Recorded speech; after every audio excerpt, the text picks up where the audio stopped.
I am the Tofu Golem. Please enjoy the video. In this video, I will explain how to get mint in Genshin Impact. Mint is a super common and versatile ingredient you'll find all over Teyvat. It's essential for many cooking recipes and even some crafting. To spot it, look for small, green plants with bright leaves, often growing in grassy areas. Collecting it is as simple as walking up and interacting with it. Let's dive into the best places to start your mint farming journey. When it comes to finding mint, some areas are much better than others.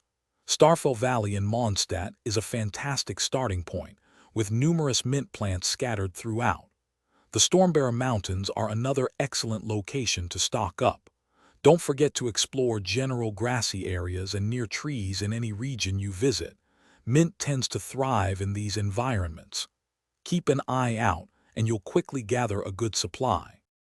To maximize your mint haul, consider using characters who have passive talents that highlight local specialties on your minimap. This can save you a lot of time.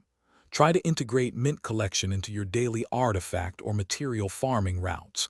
It adds very little extra effort. Remember to always check around bushes and in hidden corners, as mint often grows in less obvious spots. Happy hunting! So, what do you do with all that mint? It's a key ingredient for many useful dishes, including the refreshing mint jelly, which restores stamina. You'll also find it in other restorative food items that can help your characters in combat and exploration. Having a good stock of mint ensures you're always prepared for cooking. And speaking of reading anywhere, if you're looking for a great way to enjoy your favorite books, check the description for a link to the new Kindle Paperwhite, along with other deals you might enjoy. Happy adventuring! Thanks for watching. Consider subscribing if we helped you today.